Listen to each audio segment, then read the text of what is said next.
Hi, I'm Commissioner Mike McKeon, and I'd like to welcome everyone to another episode of the Public Works Pipeline. We have a very special episode today. With me is our Public Works Director, Paul McElhaney. Paul, thank you for joining us today. Good morning. Good morning. Yeah, Paul. Paul, you also served as the President of the Board of Commissioners, Vice President of the Board of Commissioners, and you were Township Commissioner for 10 years, right? Correct. So I've been here a little bit of time. And you were the Ward 3 Commissioner before I was the Ward 3 Commissioner. Yes, indeed. So we're here, Public Works. We're going to talk a little bit about winter storms today, and the Highway Division, which I think handles a lot of the winter storm work. So can you tell everybody what Highway's role is within Public Works? So the Highway Division, as you noted, is the go-to main group for snow removal, but we also utilize the Parks Department, the Shade Tree Division, the Fleet Department. It's basically everybody becomes hands on deck because we're dealing with the snow or any other given emergency if we had a tornado or a hurricane go through or something of that nature. So, but the Highway Division, when they're not tending to snow, and throughout the course of the rest of the year, they take care of the roads. They will do paving, limited paving of repairs. They will make repairs to our storm inlets, our sanitary sewer lines. They paint all the lines in the roads. They put up all the signs that you see. They put up the guide rails and make those repairs. So they do a multitude of things throughout the course of the year to keep us being able to drive down the street. I think there's 7 divisions in Public Works, right? Correct. And Highway is the second largest of them? Yes, refuse is the largest. Then we have our other divisions are our Fleet Department. Now the Fleet Department takes care of all the equipment, everything from the police cars down to the chippers for the Shade Tree Division, those type of things. Then moving from Fleet, you have our Highway Division that we just spoke about. Then we have our Shade Tree Division that take care of upwards of 70,000 right-of-way trees. We have our electric shop that takes care of all the street lights and the traffic lights. We have our Facilities Department to take care of the 28 buildings throughout the township, including libraries and all that. We have our Administration Department, and we have our Sewer Department. So we're a little bit busy. There's always a joke that I should have the list written on my arm, keep track. But I think they should teach that. The 7 divisions of Public Works is civics or basic public schools. But I don't know if Lower Merion School District teaches that. No. I don't think it should be in the curriculum either. It's or just, perhaps not. Yeah. That's, I think a lot of people, even me, I sort of presumed, okay, Public Works, it's mostly or just about all refuse. What else is everyone doing? But there are, like you said, 6 other divisions there, very busy, doing lots of other stuff.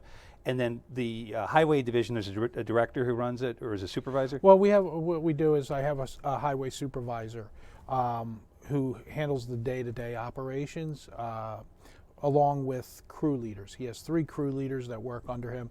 The division's broken kind of into 3. We kind of have what we call the sign shop.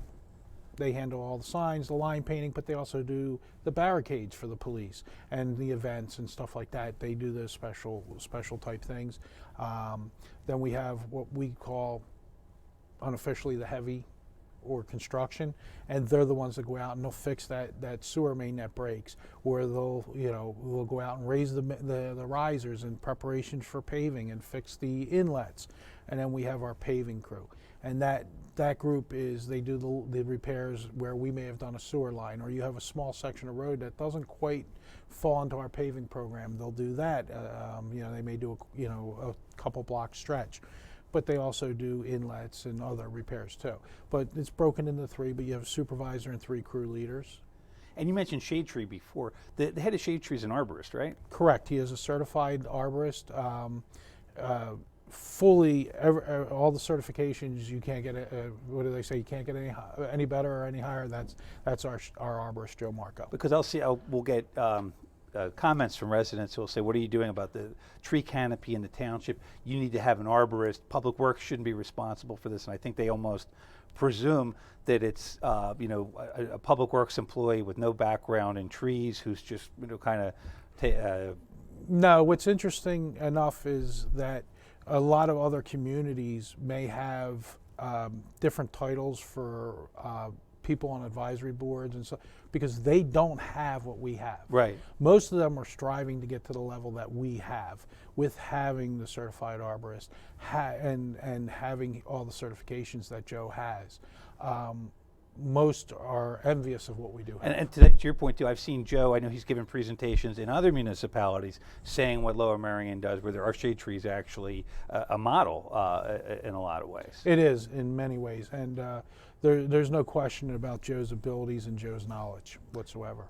All right, so now let's get into snow here. So what happens, okay, we'll keep it real general first. What happens when it snows in Lower Merion? What's Public Works do? Well, believe it or not, we watch the weather daily, and we may watch a front 5 to 6 days ahead, and it may fizzle out, and we're excited because it's gone, but we watch it. And then myself, the fleet manager, the highway supervisor, my assistant director, we will literally discuss it up until days and hours beforehand as to when are we bringing crews in, what's the when should we have on hand? Is it going to only be the highway department, or is it going to be all hands on deck? All the trucks get outfitted. They're all prepared. And then it's when do we hit the streets? But before we hit the streets, we pre-treat. We use salt. Some people question our use of salt versus brine. What we found when we did our independent study of brining for this area, we use the weather climate data for this area. A lot of information that's out there uses information from Michigan and Minnesota and where they brine. If you understand brining, there are certain conditions that it works best in, and then there are certain conditions where it does not work. And those conditions where it's not as successful is when you have a lot of precipitation prior to the storm, before you get actual flakes. Most of the storms that we receive in this area, if you watch, we get some kind of wet precipitation beforehand. That null and voids and really does away with the brine. The brine, what that is kind of like spraying PAM or cooking spray, just to get that first layer so it comes off easy. When we apply the salt, it's at a given specific rate of feed that has the opportunity to land, break down, same effect. It's not as aggressive on our equipment. A lot of municipalities and different groups that use the brine have a lot of issues with their equipment. Rusting out, rear brakes, rear axles, life expectancies of the vehicles are far less. And when you weigh out those costs versus the cost for the replacement of the equipment, it becomes a question. Also, when we did our analysis, we found to outfit the township of our size with the equipment, it was several $1 million to be able to do it. And then you only have a success rate in given storms. So we are going to continue right now with our process of pre-treating with rock salt. And not that rock salt's that heavy, but at least it has some real weight to it, because I've heard too, brine can get blown away really easily by the wind, right? It can get, and it wears. The salt wears also, but as you run over the salt, it breaks down. Mm-hmm. So it's just, you're powdering it, so you're helping spread it. But again, it has to be put down at the proper speed rate where it's not just bouncing away. We calibrate our spreaders, we check. When we have new drivers, we work with them to make sure they understand their speed rates and those type of things. Great. So now we've pre-treated. Now here comes this winter storm. So what happens next? Well, so what we do is we go out and we do our best. We salt. We don't drop plows until we get 1.5 to 2 inches of snow. Then we start dropping blades and pushing, and at the same time, depending on what the storm conditions are, we may or may not salt. A lot of it depends on what the weather's doing. While this is all occurring, and we have anywhere of up to like 46 to 50 trucks out on the road, because we'll put out everything from big trucks to little pickups. Even trash trucks have plows on them. We'll run trains on Lancaster Avenue, Montgomery Avenue. We have a storm command center, and it'll be the highway supervisor, myself, the assistant director, the crew leaders that I mentioned earlier from highway. We take turns as to who's in that room. I may be out on the road looking at road conditions, and we monitor where the trucks are what the weather's doing, because the eastern end of the township over on Monument Road is maybe completely different than up by Appleford in Gladwin. They may be getting ice and we only have rain, and so we constantly monitor that. But then we're out and we're pushing snow. Understanding that we can only run the trucks for up to 18 hours. So what we do is we may run and decide at 2 a.m. in the morning to give the guys a break, let them get a couple hours of sleep and get back out right before rush hour.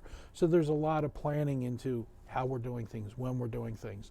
And then we have the cleanup afterwards. People don't realize you go out into the commercial districts, Bryn Mawr, Penwyn, down in Ballackinwood, where all the parking is, along the curb line, where the parking meters are. We go out at night and we pick up all the snow and clear those spots and open them up and transport that snow out of there. And we also clear out the snow that may be in the parking lots that we've piled up. So even when the roads are clear and people are back to driving, we still have cleanup operations. And when you talk about the roads too, there's a priority system, right, for the roads? There's a priority 1, 2, and 3. The priority ones are those that are main travel fares, ones that get you from the hospitals to the hospitals, the fire companies, those main travel roads. Then we get the secondary, the secondary roads, which are less traveled, and then we get into the 3s, which are the cul-de-sacs, the roads that have less use. And the goal is, you may struggle a little bit to get out of your cul-de-sac or your side road, but once you get to those number 1 roads, the priority ones, you can get where you need to go. So we work our way through it, and if the storms get really bad, you may not see us on the 2s and the 3s. We're concentrating on keeping those 1s open for emergency services. With that, if you get an emergency and you're on a 3 during a storm, they'll call us. We're in communication with the police and the fire. We'll go in, we'll send a truck over and clear it immediately if there's an emergency, so we can get that ambulance in or that fire truck in. Great. All right. Well, we're going to have to wrap up our first segment here. We'll be back with Paul McElhaney in a few minutes, so please stick around.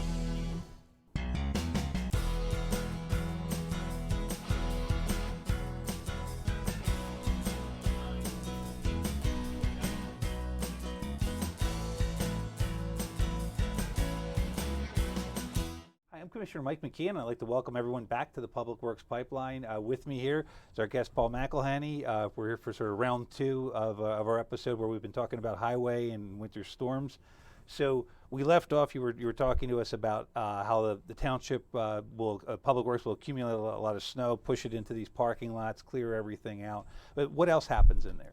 Well, as I noted, the roads are clear, everybody's back to driving. We still have a lot of work to do. We're cleaning out parking spaces along the commercial corridor, and we're cleaning out the parking lots. But people don't realize we also have all the sidewalks to shovel along the bridges, at the municipal buildings, the libraries.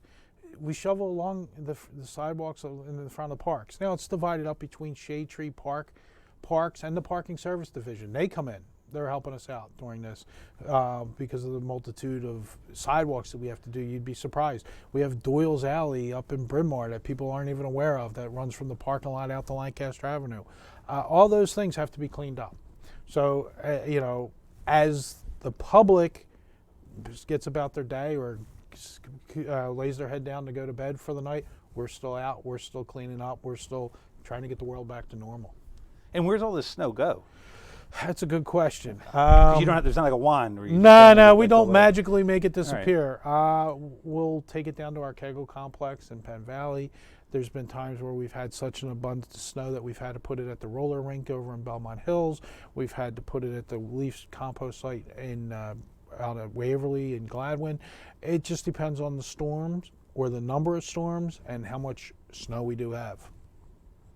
So for residents after the storm, they have their own sort of version of recovery. What should a resident do in terms of clearing off their own sidewalk? Well, one of the recommendations we have is you can shovel your driveway, but don't clear the end of your driveway. Because as our drivers come down the street, they're pushing the snow. They have to get it clear of the roadway.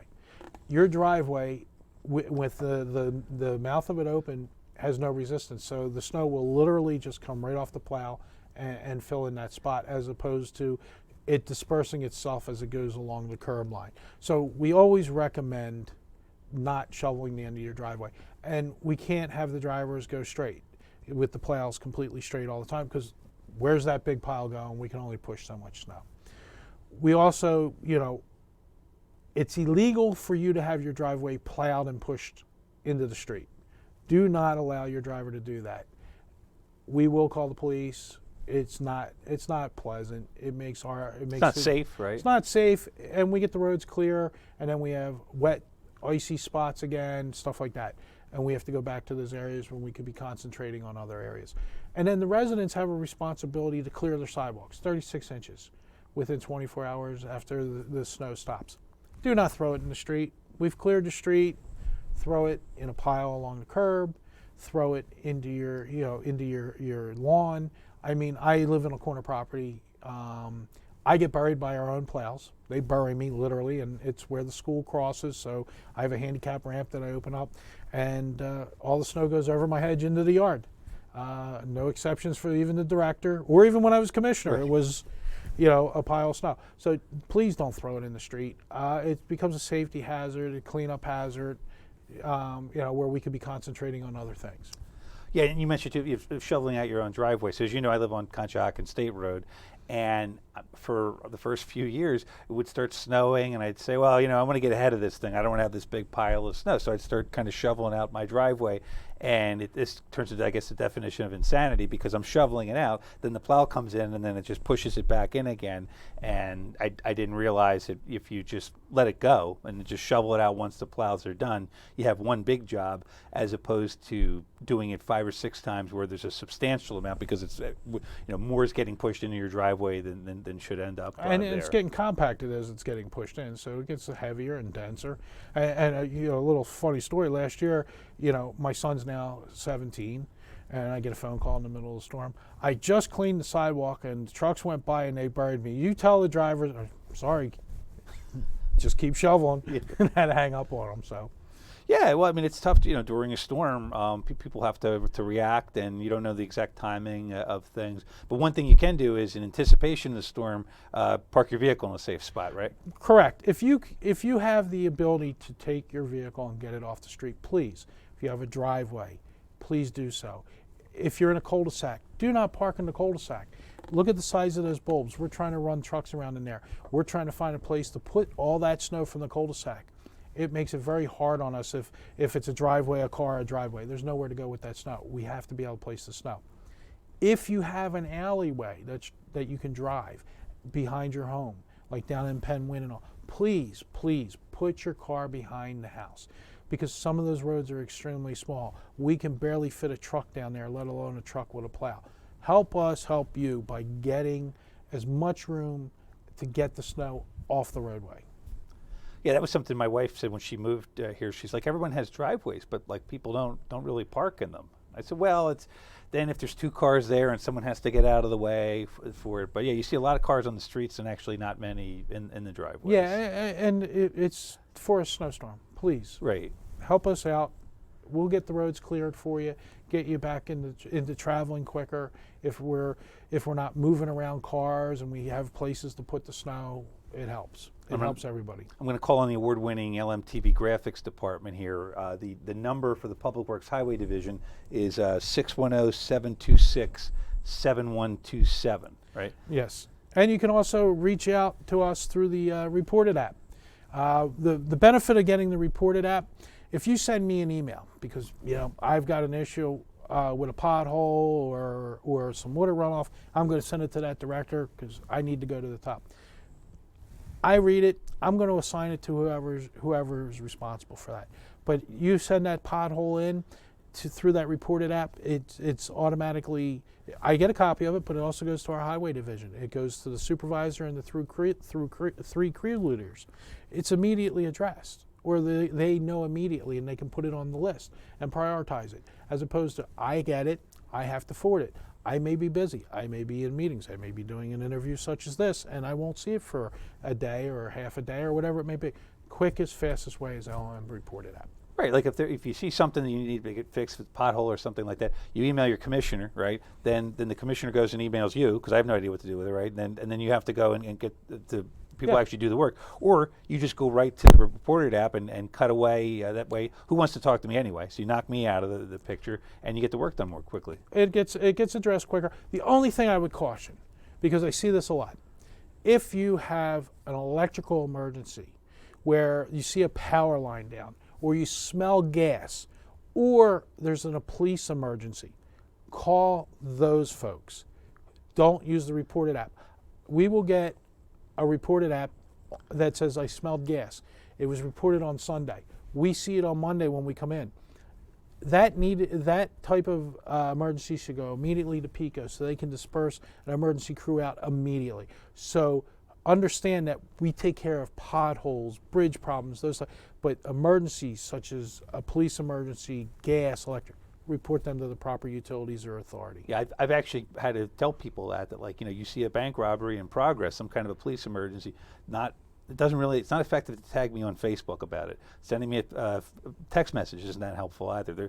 Call 911, get the police out there, or whatever. But if it's an emergency, you go to the emergency folks. Correct. And it's just so that your concerns can be addressed quicker and properly. All right, so now if we get through this winter, which I think we will, then we have a summer coming up, and summer is paving time, right? Correct. What's the paving schedule looking like this year? Well, as For you the know, paving program, right? the paving program.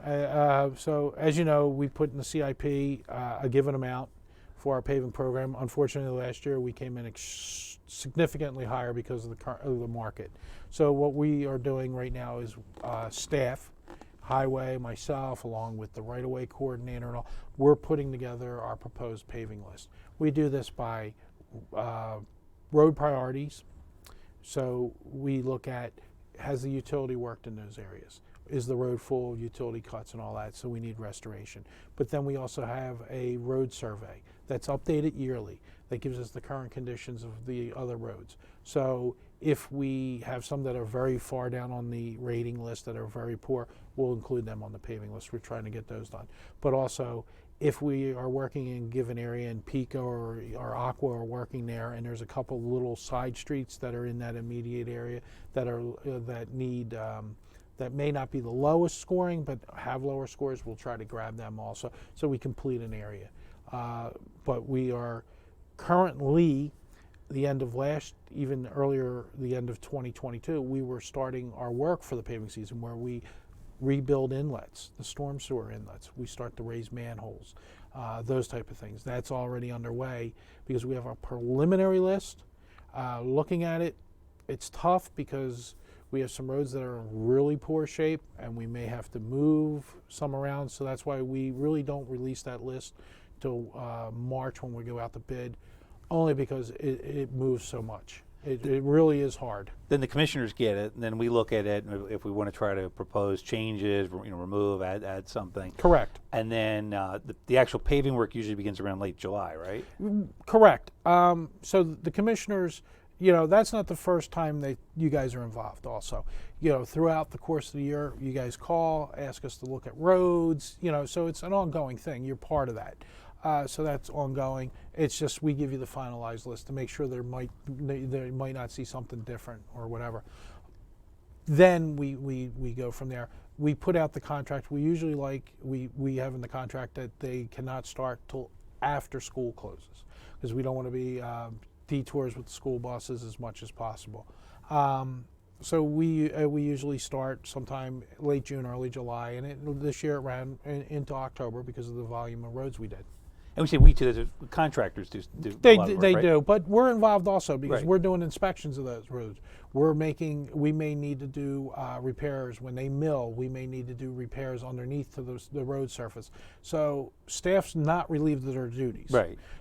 So it's us working with the contractor, the township engineer. So And the commissioner is part of that. We try to stay out of your way. I think. At that well, point, you too. guys, but you guys contact us. We give you the schedules so that if it's in your ward, you can reach out to your constituents, let them know what's going on, so you're informed also. Well, Paul, thank you very much. Unfortunately, that's all the time we have for today, but appreciate all the information today, and thank you everyone for watching.